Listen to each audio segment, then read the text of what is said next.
So if you look up when to visit Guatemala, it says that May through October is apparently when you're not supposed to come, which honestly is kind of crazy to us, right? Because this is personally our favorite time of year and exactly when we think it's at its best. But we're Chris and Grace, and we've been living here on Lake Atitlán in beautiful Guatemala for over a year now with our 2-year-old golden retriever named Mango. We're in the middle right now of our second rainy season, and in this video we're going to be talking about why rainy season is not what you think, how it might even be a better time to visit, and honestly why it matters that we're promoting tourism during this time of the year. All right, so I'm on my way to go pick up Grace from Spanish school. Today is her first day of lessons, so that is super exciting. I know we said we've been here for over a year now, but we haven't been taking any classes. We've really only been learning from the streets, from the markets, with the vendors, kind of just practicing as we can, so it'll be really nice for her to get a foundation. But back to rainy season. Yeah, rainy season here is so different from anything I've ever experienced or heard of before we came here. Really thought that rainy season was going to be like what we experienced in Southeast Asia. Going to be raining all day long. Can't really do a whole lot. Rain and weather impacting your travels quite a bit, right? But here, drastically not the case, very far from reality. Beautiful skies most mornings. Of course, there are exceptions to the rules, but for the most part, you have your crystal clear mornings. In the afternoon, it might drizzle a little bit, get a couple-hour break, and then after that, I know, we're at the market. I'm walking Mango, by the way. He's like, this is normally where we go, right? And so, what was I saying? Yeah, afternoons kind of drizzle, have a couple-hour break, and then it'll rain most nights. Wake up, rinse and repeat, and it is so beautiful. When we got here before, a year ago in March, it was very dry. You know, it wasn't super lush, dusty, and very foggy across the lake. Can't see most days. And when the rain comes in, it clears it up. Everything turns super lush, and it's really just kind of a predictable, almost rainy season or routine because you can really predict the rain. So you can have your mornings for your activities, your Spanish lessons, your sightseeing, whatever you want to do. Afternoon, you know, you bring a jacket. When it starts raining, pop into a bar, restaurant, cafe, and you're really good to go. Okay, this way.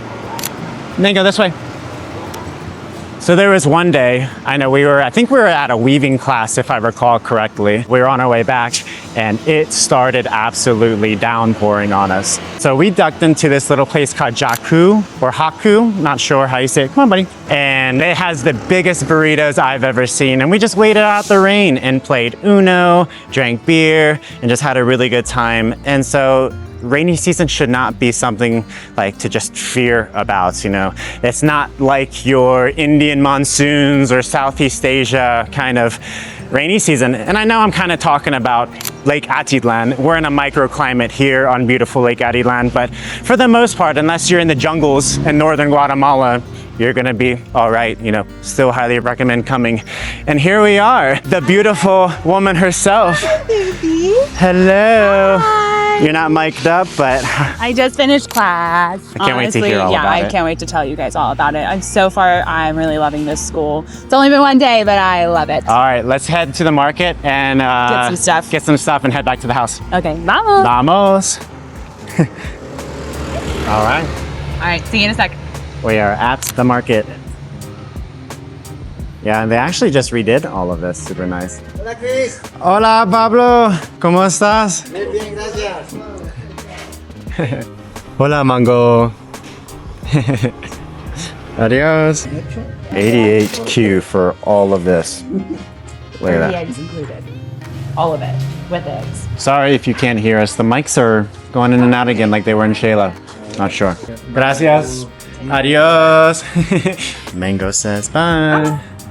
All right, this way. No, Mango. Come on, bud. Home sweet home. Home sweet home.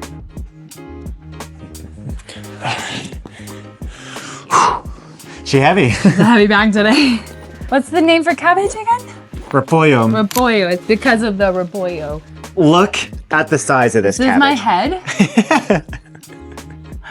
That's a big cabbage. Yeah, I cannot wait to hear about your Spanish lessons.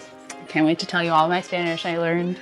Next video, just kidding, not next video. We want to show like Spanish lessons in the future, so comment below as well if you want to see that. If you're interested in seeing what the inside of a Spanish class or school looks like, comment below so we can know to show you guys some of those videos, because I will probably be taking classes for the next 2 weeks. But we're gonna unload the groceries and then I think I'm gonna change and then we'll be right back. Perfect.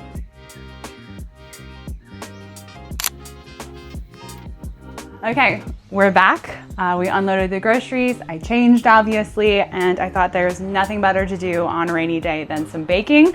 Honestly, it doesn't even look like rain yet, so this might be one of those days where it doesn't rain at all during rainy season, which happens more often than you think. So I'm gonna be baking a little orange loaf, but while we're doing that, I wanna talk about why the rainy season might be the best time to visit Guatemala. And honestly, there's so many reasons. Yeah. Reason number one is that you're probably gonna run into less tourists. So overall, there is a low and a high season here in Guatemala. The high season, of course, being the dry season, and that's only like half the year. So if you come during the rainy season, you're gonna see a whole lot less people, which means you get access to more activities. You might even get to book something more last minute that you didn't have on your radar before. Transportation's a little bit less competitive. You can get, you know, taxi, Ubers, shuttle rides for a little less hassle, maybe even a better price. Also, another reason to possibly come during rainy season is prices are definitely going to be a little lower. You might experience things like activities that you budgeted for being like 20 to 30% off. And then you can go spend that money on doing like other things and supporting other small businesses here in Guatemala. You know, for instance, we did a 2-week trip last year in September, which was of course during rainy season. We went all over Guatemala. We went to El Paredon and we didn't even book ahead or anything, but we were able to see baby turtles get released onto the beach, and it was the most beautiful experience. Honestly, one of the most beautiful experiences I've ever had. Yeah, it was life-changing to be there to see them hatch and to crawl towards the ocean. It was and seriously, get in, it was just so magical and so special. Before we started the 2-week trip, we actually planned it incidentally on Independence Day.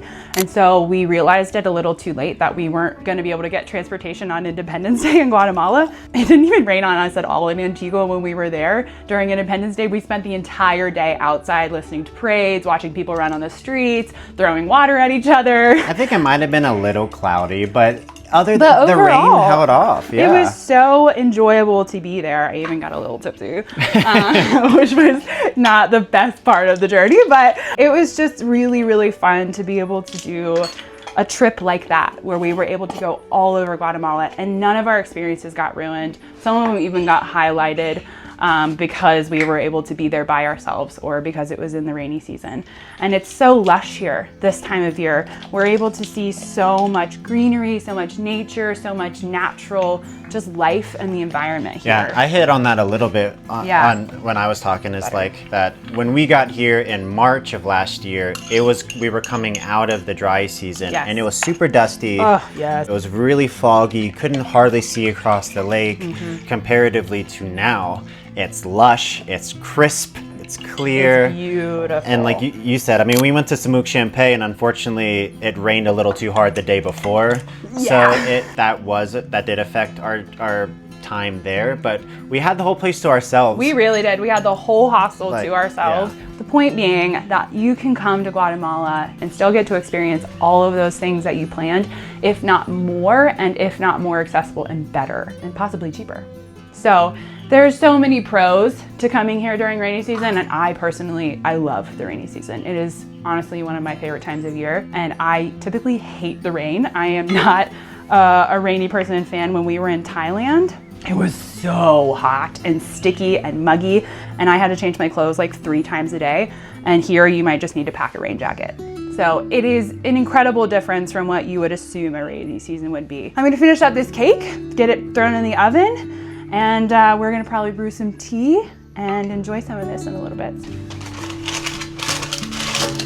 Like a glove.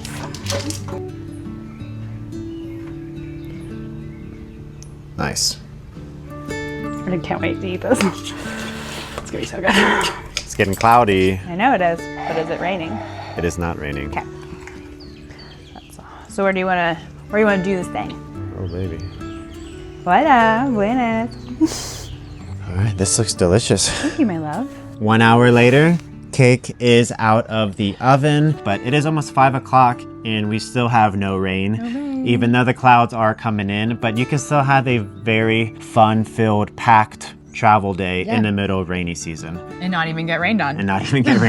But the third and final point we want to talk about real quick is, why it matters to come here to visit Guatemala during rainy season. And that's the massive amount of people that rely on the tourism industry. Yeah. I was just talking to my Spanish teacher today, and she was telling me how her husband used to have to climb all the way up the volcanoes or the mountains here and climb to go farm coffee, avocados, corn. And he would spend all day up there, come down in the afternoon. Starting at 5 a.m. Yeah, starting at 5 a.m. and then work all night in a tuk-tuk. Yeah. And then come home, sleep, and do it all over again.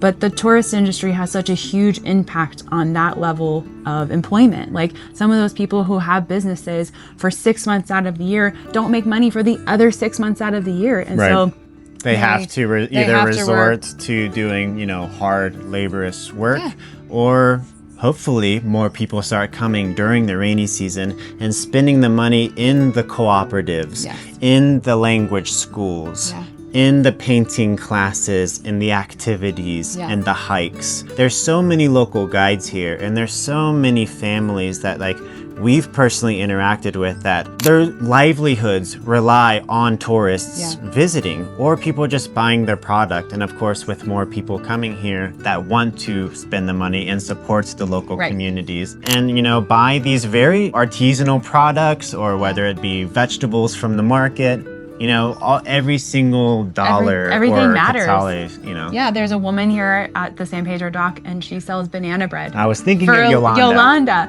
And she's so beautiful and special, and we love Yolanda. And she relies very heavily on tourism because she sells banana bread to anybody coming by the dock who hasn't had breakfast, and that's her livelihood. But if there's no tourists, she has no one to sell her banana bread to. Right. And so it's people like that you can really help and support and change their lives and be able to give them business all year round. When you get out to the more Pueblos and rural parts of Guatemala, which we tend to enjoy more, you really see where your money goes. You really see the impact it makes, the kids that are going to school. That's what we love to see because it's positively impacting communities and changing lives. And you can do that by coming here in rainy season. That is such a wonderful part about being a traveler or a tourist is that your money does and can directly support people who need it and have small businesses. I mean, tourism gets a bad rap sometimes, and I know that there is a massive gentrification issue in a lot of the world, but I think what can reverse that is putting money where your mouth is and spending the money in the communities where it needs to go and visiting places when they need to be visited. Yeah. So rainy season is nothing to be afraid of. I hope that we have convinced you even a little bit to do your research and check it out for yourself. If you're interested in watching our other videos that we've talked about, you can enjoy those fully. Again, most of them were filmed in rainy season, so you'll get a really good look at what travel looks like. Check out that 2-week trip. Check out that 2-week trip. Let us know what you think because we had so much fun. And we are so happy that we decided to do that trip, even though we knew it was going to be smack dab in the middle of rainy season. So thank you so much for watching, and thank you so much for all of our Patreon members. And YouTube members. We're so grateful. You make this lifestyle and us being able to give and support and show off these local businesses.